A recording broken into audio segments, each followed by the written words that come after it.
মৰমৰ ছাত্ৰ ছাত্ৰীসকল আজি মই তোমালোকৰ ক্লাছ 6 মেথমেটিক্সৰ চেপ্টাৰ 7 এক্সাৰসাইজ 7a টো মই কৰাই দিম চোৱা ইয়াত কি কৈছে right the fraction representing the shade portion অৰ্থাৎ ইয়াত যে আমাক কি দিয়া আছে যেটো নেকি শেডেড পোৰ্শন শেডেড মানে ৰং কৰা অংশ বা যেটো নেকি আমি অসমীয়াত ছায়া বুলি কওঁ হয় না ছা পৰি থকা অংশটোক আমি কি ওলাব লাগে তাৰ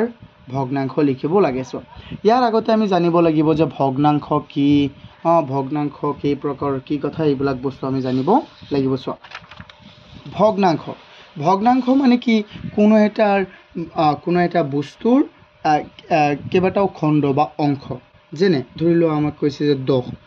10ক যদি আমি ভাগ কৰি দিও 2 এৰে কেইবাৰ যাব 5 তেন্তে অৰ্থাৎ কি 10ত 2ৰ কেইটা ভাগ আছে 5টা ভাগ আছে এইটো হল ভগ্নাংশ আমাৰ কি থাকে জানা ভগ্নাংশ হল আমাৰ তিনি প্ৰকাৰৰ এটা হল কি আমাৰ প্ৰপাৰ ভগ্নাংশক আমি আকৌ অসমীয়াত কি ইংৰাজীত কি বুলি কও ফ্ৰেকশন কি বুলি কও ফ্ৰেকশন আগতে এটো বেসিকটো জানি লোৱা এটোক আমি কও ভগ্নাংশ ফ্ৰেকশন আকৌ কি প্ৰকাৰৰ চোৱা এক নম্বৰ হল আমাৰ প্ৰপাৰ ফ্ৰেকশন তাৰ পিছত 2 নম্বৰ হল 2 নম্বৰ এটো 2 হ'ব আমাৰ ইমপ্ৰপাৰ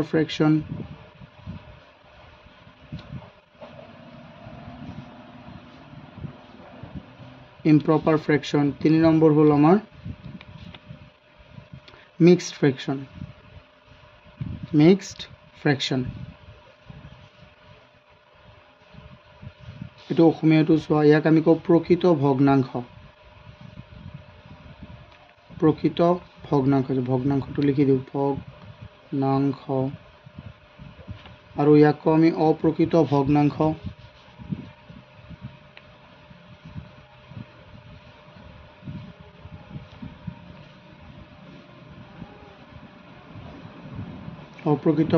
আৰু এটো হ'ব আমাৰ মিশ্র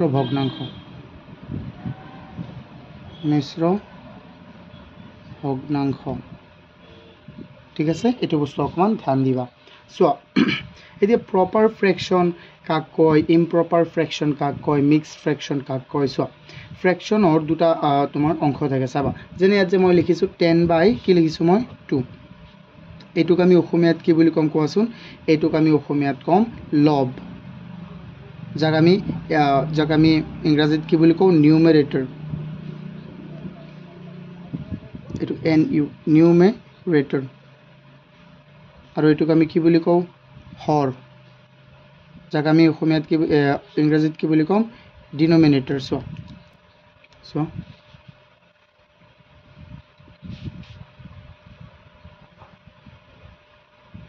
ডিনোমিনেটৰ এটা হল এটো হল নিউমেৰেটৰ আৰু এটো হল ডিনোমিনেটৰ যদি কোনো এটা ভগ্নাংশত তোমালোকে ইয়াতে চোৱাচোন the fraction in which the numerator is less than the denominator are called proper fraction অর্থাৎ যিবিলাক ভগ্নাংশত অসমীয়াটো চোৱা যিবিলাক ভগ্নাংশৰ লবটো হৰতকৈ সৰু তেনেবোৰ ভগ্নাংশ হৈছে প্ৰকৃত ভগ্নাংশ লব যদি হৰতকৈ সৰু হৈ যায় তেতিয়া কি হ'ব প্ৰকৃত ভগ্নাংশ হ'ব চোৱাচোন কিন্তু ইয়াত যে মই এটা ভগ্নাংশ লিখিছো ইয়াত লব হৰতকৈ ডাঙৰ এটো হ'ব আমাৰ চোৱা মানে যিকোনো এটা আমি ভগ্নাংশ লিখো যেটো লব হৰতকৈ সৰু হয় যেনে ধৰা 1/4 ইয়াৰ লব ওপৰটো হৰ হল তলটো তেন্তে লবটো চোৱা লব হৰতকৈ কি আছে আমাৰ সৰু আছে হয় নহয় সো এটো কি হ'ব আমাৰ প্ৰকৃত ভগ্নাংশ প্ৰপাৰ ফ্ৰেকশন বাট ইয়াত যে আছে আমাৰ 10/2 যে আছে ইয়াত চোৱা আমাৰ লবটো হল হৰতকৈ কি লব হৰতকৈ ডাঙৰ সো এটো হ'ব অপ্ৰকৃত ভগ্নাংশ এটো হ'ব আমাৰ কি অপ্ৰকৃত ভগ্নাংশ ওকে তোমালোকে কিটা মুখস্থ কৰিবা সো তোমাক যদি কোৱেশ্চনত আহে যে what is a proper fraction তেনে তুমি লিখিবা the fraction in which the numerator is less than the denominator are called proper fractions okay তাৰ পিছত চোৱা the fraction where the numerator is bigger than the denominator then the proper are called proper fraction যদি এটা ভগ্নাংশত নিউমেৰেটৰটো ডিনোমিনেটৰতকৈ কি হয় ডাঙৰ হয় যেনে চোৱা ইয়াত যে আছিলে এইটো 10/2 এইটো নিউমাৰেটৰ এইটো ডিনোমিনেটৰ এইটো যদি তলটোতকৈ ডাঙৰ হয় এইটোক আমি কি বুলি ক'ম ইমপ্ৰপাৰ ফ্ৰেকশ্যন যাক আমি অসমীয়াত কি বুলি কওঁ অপ্ৰকৃত ভগ্নাংশ অসমীয়াটো চোৱা যিবিলাক ভগ্নাংশৰ লব হৰতকৈ ডাঙৰ তেনেবোৰ ভগ্নাংশক হৈছে কি অপ্ৰকৃত ভগ্নাংশ ঠিক আছে এইটো মনত ৰাখিব ওকে তাৰ পিছত চোৱা তাৰ পিছৰটো কি আছিল আমাৰ তাৰ পিছৰটো আছিল কি আমাৰ মিক্সড ফ্ৰেকশ্যন এতিয়া মিক্সড ফ্ৰেকশ্যন কাক বোলে ইয়াত চোৱা the fraction which are combination of a whole and a part are called fraction কি কও mixed fraction for example আমাক দিয়া আছে চোৱা এনেকুৱা ইয়াত কি কৈছে যে the fraction which are combination which are কোট চাই আল্লাহ চোৱা ইয়াত ভালদৰে চোৱা which are combination of a whole number and a part are called mixed fraction যদি এটা ভগ্নাংশ আৰু এটা হোল নাম্বাৰ লগ লাগি কি হয় যদি লগ লাগে একেলগত লগ লাগে তেন্তে কি হ'ব এইটো এটা আমাৰ মিক্সড ফ্ৰেকশ্যন হ'ব বা আমি তাক মিশ্ৰ ভগ্নাংশ বুলি ক'ম আৰু চোৱা অসমীয়াটো চোৱা যিবিলাক ভগ্নাংশ ভালদৰে চোৱা ইয়াত যিবিলাক সংখ্যাত গোটা আৰু ভগ্নাংশ দুয়োটা একেলগে থাকে তেনেবোৰ ভগ্নাংশ হৈছে মিশ্ৰ ভগ্নাংশ যেনে এইটো চোৱা 3 2/5 2 1/5 এনেকুৱা দিয়া আছে ন এইকেইটা হ'ল আমাৰ মিক্সড ফ্ৰেকশ্যন ওকে এতিয়া আমি চাওঁ উত্তৰকেইটা এইকেইটা কিন্তু মুখস্থ কৰিবা চোৱা এইটো চোৱা এইটো অসমীয়া এইটো মনত ৰাখিব লাগিব আমি মনত ৰাখিবই লাগিব এইটো সবচে জৰুৰী হয় ইয়াৰ এতিয়া চোৱাচোন আমি এইটো চাওঁ তেন্তে ইয়াত কেইটা ঘৰ আছে মুঠতে চোৱা ইয়াত যে আমি ফ্ৰেকশ্যনটো বনাব লাগে শেডেড অংশৰ মানে যেটো নেকি আমাৰ ছায়াবৃত্ত অংশ আছে এইখিনি আমি কি ওলাব লাগে ফ্ৰেকশ্যন মুঠতে কেইটা আছে এটা দুটা তিনিটা চাৰিটা চাৰি আৰু ইফালে চাৰি 16টা আছে ন 16টা কি আছে আমাৰ ঘৰ আছে তাৰ ভিতৰত কেইটা ঘৰ ৰং কৰা চাৰিটা ঘৰ ৰং কৰা সো এইটো আমি কেনেকৈ বনাম চাবাচোন 16টা ঘৰৰ ভিতৰত চাৰিটাই কি ৰং কৰা সো এইটো আমি বনাইছো এইটো হল আমাৰ 7a এক্সাৰসাইজ 7a সলিউশন 1 নম্বৰৰ 1 সলিউশন তো আমি কেনেকৈ লিখিম চোৱা মুঠতে ঘৰ আছিল 16টাৰ ভিতৰত চাৰিটাই কি ৰং কৰা 16টাৰ ভিতৰত চোৱা 16টাৰ ভিতৰত চাৰিটা ৰং কৰা 16টাৰ ভিতৰত চাৰিটা ৰং কৰা ইয়াক আমি আৰু সৰুকৈ লিখিব পাৰিম বা এনেকৈ থৈ দিলেও হ'ব এটুক তোমালোকে আৰু সৰুকৈ লিখিব পাৰিবা বা এটুক থৈ দিয়া 4 বাৰ 16 বাৰ 4 বাৰ সো এটো কৰিলেও হ'ব কিন্তু চোৱা পিছৰটো এনেকৈ থৈ দিয়া বহুত সিম্পল এটো চোৱা তাৰ পিছৰটো চোৱা ষ্টুডেন্টস কি লিখিছে ইয়াত আমি চাও ত্ৰিভুজত কেইটা আছে 1 2 3 4 5 6 7 8 9 10 11 12 13 14 15 16 16টাৰ ভিতৰত কেইটা আছে ৰং কৰা 1 2 3 4 5 কেইটা আছে ৰং কৰা 5টা তো সলিউশন হৈ যাব 16টা আছে মুঠতে তাৰ ভিতৰত কেইটা ৰং কৰা আছে তাৰ ভিতৰত চোৱা ৰং কৰা আছে 5টা সিম্পল এতিয়া চোৱা 3 নম্বৰটো কি আছে চোৱাচোন এবাৰ 3 নম্বৰটোত ঘৰ কেইটা আছে মুঠতে এনেকুৱা সৰু চাও আমি সৰু ঘৰ কেইটা আছে 1 2 3 4 5 6 7 8 9 10 আৰু ইফালে 5টা 15টা আছে ঘৰ আৰু ৰং কৰা কেইটা আছে 1 2 3 4 5 6 7 8 8টা মুঠতে আছে ঘৰ আমাৰ কেইটা 15টা সলিউশন কৰা মুঠতে ঘৰ আছে 15টা তাৰি ভিতৰত 8টা কি ৰং কৰা হৈ গল তাৰ পিছত চাও ইয়াত চোৱাচোন ঘৰ কেইটা আছে এনেকুৱা ত্ৰিভুজৰ নিচিনা এটা দুটা তিনিটা চাৰিটা পাঁচটা ছটা সাতটা আঠটা কেইটা আছে আঠটাৰ ভিতৰত কেইটা ৰং কৰা 6টাই ৰং কৰা হয় নহয় সো আমি ইয়াত লিখি দিম 4 নম্বৰ সলিউশন 8টাৰ ভিতৰত 6টাই কি ৰং কৰা সিম্পল হৈ গল ওকে এতিয়া আমি চাও নেক্সট কোৱেশ্চনটো আমি লাহে লাহে চাই থাকিম কিন্তু এই কিটা যে বহুত ইম্পৰ্টেন্ট আমি প্ৰথমে শিকিব লাগিব এই কিটা এতিয়া চাও ইয়াত আমাক কি কৈছে এইটো আমি চাও ইয়াত আমাক কৈছে write whether the fraction identify the shaded portion is correct or not ইয়াত কি কৈছে যে চোৱা ইয়াত তুমি চোৱাচোন এইটো কাৰেক্ট হ'ব নে ইনকাৰেক্ট হ'ব তুমি ভালদৰে চোৱা ইয়াত যে আমি লিখিছিলোঁ ইয়াত অকণমান ভালদৰে চোৱাচোন ইয়াত প্ৰত্যেকটো ঘৰ সৰু সৰু আছিলে নাই একে ধৰণৰ আছিলে নাই প্ৰত্যেকটো ঘৰ বাট ইয়াত চোৱাচোন আমাক যে 4টা ঘৰ আছে তাৰে ভিতৰত 2টা সমান এই 2টা সমান আৰু এই 2টা বেলেগ বেলেগ ন এই 2টাৰ লগত মিলেই নাই একো এইটো নহ'ব এইটো ইনকাৰেক্ট হ'ব আৰু ইয়াত চোৱা এই ভাগটো কেতিয়াও সমান নহয় সো দুটাই কি হৈ যাব আমাৰ ইনকাৰেক্ট সো আমি লিখি দিম কাৰেক্ট কৈছে নে নট সো আমি লিখি দিম 2 নম্বৰ 1 আনসাৰ ইনকাৰেক্ট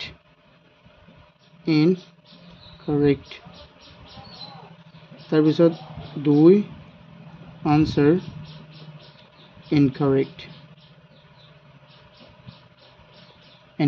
এই দুটাই কি আমাৰ ইনকাৰেক্ট ওকে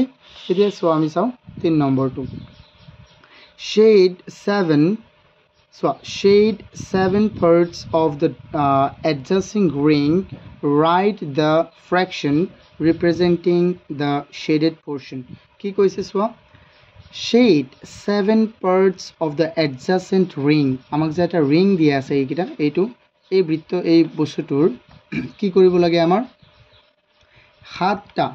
সাতটা ভাগ আমি কি কৰিব লাগে ৰং কৰিব লাগে আৰু তাত আমাৰ তৃতীয় পোৰশনটো কি হ'ব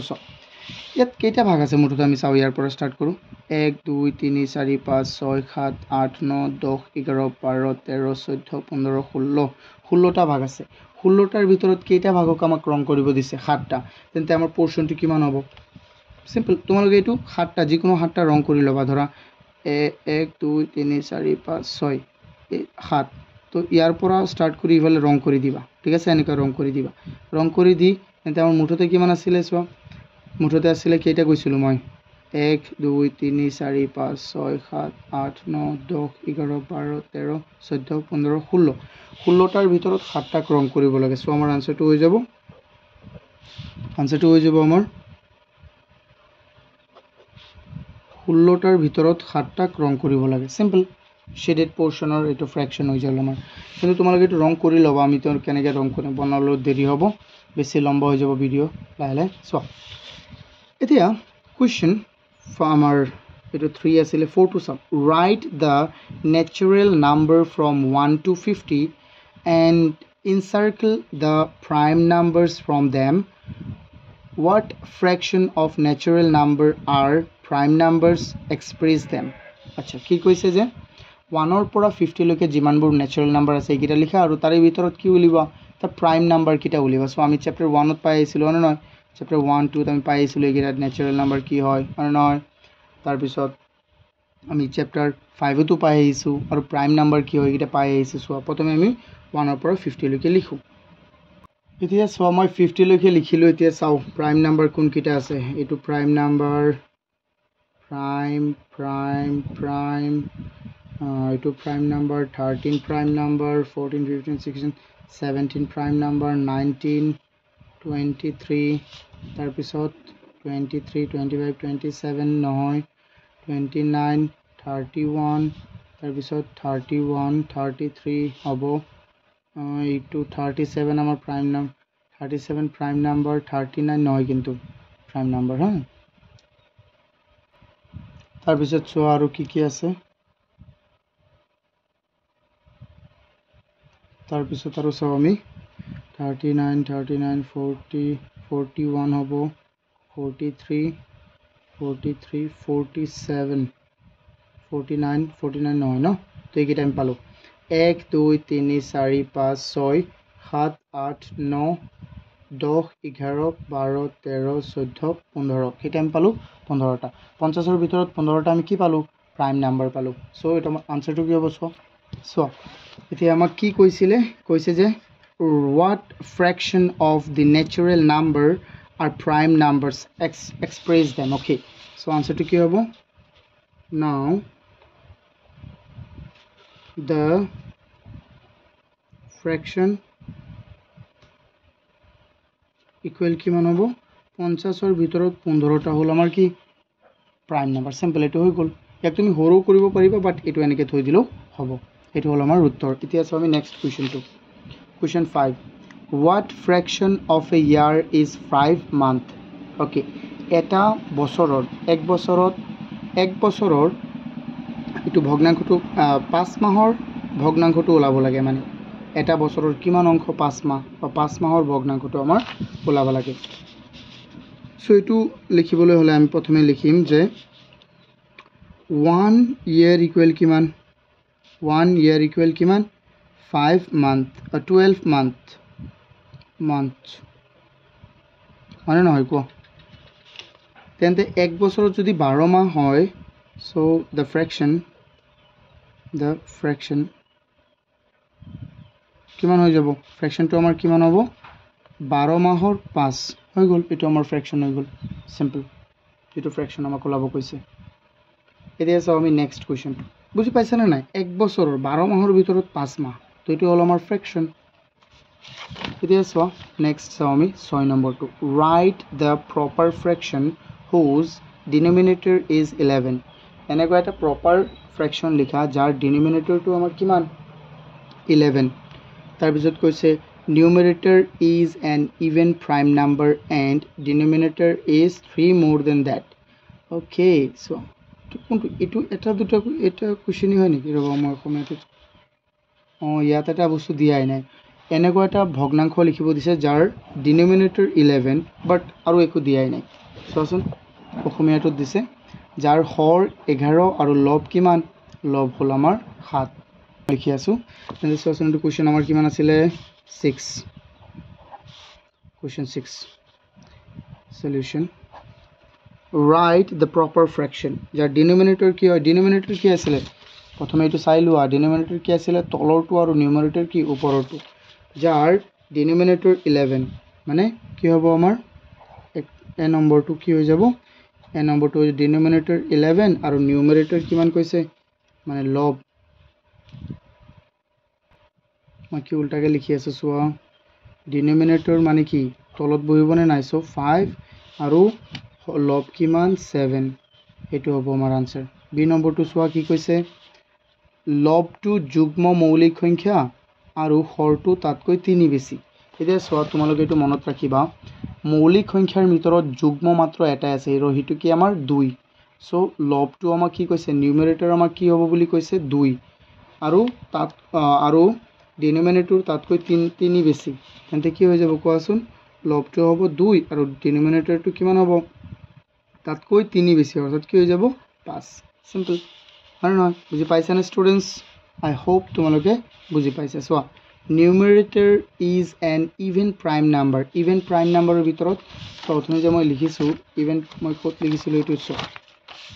এটো যুগ্ম সংখ্যাৰ ভিতৰত অকল এটা আছে এটা যুগ্ম মৌলিক সংখ্যা আছে আৰু হেতু কি আমাৰ 2 সো এটো হল আমাৰ 2 আৰু তাতকৈ 3 বেছি কি হৈ গল আমাৰ 5 এতিয়া সোৱা নেক্সট কোৱেশ্চনটো চাও এটা আমাক কি দিছে এই কোৱেশ্চনটোত সোৱা আমাক এ নম্বৰত কিমান দিছে 7ৰ write a proper fraction whose sum of denominator and numerator is কিমান 9 কৈছে যে এনেকুৱা এটা প্ৰকৃত ভগ্নাংশ লিখা যাৰ numerator আৰু denominatorৰ যোগফল কিমান হ'ব 9 কিমান লিখিব পাৰিম আমি কোৱাচোন বহুত লিখিব পাৰিম হয় নহয় numerator আৰু denominatorৰ যোগফল কি হ'ব লাগিব 9 তেন্তে এটো আমি এটা লিখিছোন সোৱা 7 নম্বৰৰ এ যেহেতু প্ৰকৃত ভগ্নাংশ লিখিব লাগে তেন্তে ধৰা 9 আমি কেনেকৈ লিখিব পাৰিম 3 + 5 লিখিব পাৰিম না নাই 3 + 6 লিখিব পাৰিম না নাই সো আমি এটো লিখি দিম 3/6 সো নিউমাৰেটৰ 3 আৰু ডিনোমিনেটৰ 6 আৰু লিখিব পাৰিম এত কি কৈছে is there any proper fraction satisfying this condition yes আমি লিখিম yes there are so many proper fraction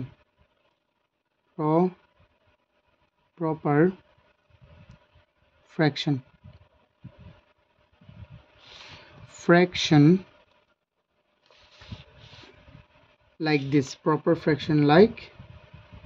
this okay হয় এনেকুৱা আৰু বহুত proper fraction আছে এইটোৰ নিচিনা হয় না সো এতিয়া চাও আমি বি নম্বৰটো তোমাক কি কৈছে বি নম্বৰটো so write a proper fraction whose numerator is 3 less than the denominator এনেকুৱা এটা প্ৰপাৰ ফ্ৰেকশ্যন লিখা যাৰ নিউমেৰেটৰ ডিনমিনেটৰতকৈ কিমান কম 3 কম ওকে নিউমেৰেটৰটো যদি ধৰি লোৱা আমি দিলোঁ ধৰি লোৱা মই দিলোঁ 6 তেন্তে চোৱাচোন 6 দিলে সেইটো কিমান হৈ যাব 9 ডিনমিনেটৰটো ধৰোঁ যদি আমি 12 তেন্তে 12তকৈ নিউমেৰেটৰটো 3 কম হ'ব তেন্তে এইটো কিমান হৈ যাব 9 কিমান ইজি হয়নে নহয় কোৱা যদি এইটোক ধৰি ডিনমিনেটৰ যদি আমি 7 ধৰোঁ তেন্তে এইটো হৈ যাব কিমান 4 সো এটা আমি লিখি দিলোঁ ধৰা এটা যদি হয় আমাৰ 9 তেন্তে এইটো হ'ব কিমান 12 তাৰপিছত কৈছে can you write 5 more fraction like this so yes এটা আমি লিখি দিম yes এটো y we can write so আমি লিখিছো yes we can write 5 more fraction like this তে ভগ্নাংশ কেইটা আমি হৈ গ'ল 8 by 11 10 by 13 11 by 14 12 by 15 and 13 by 16 so অকমান ডিস্টার্ব হৈ আছে ন তোমালোকৰ ইফালে হাঁহে চিঞৰি আছে চোৱা কি কৰিবা কৰিব না একো অকমান এডজাস্ট কৰা প্লিজ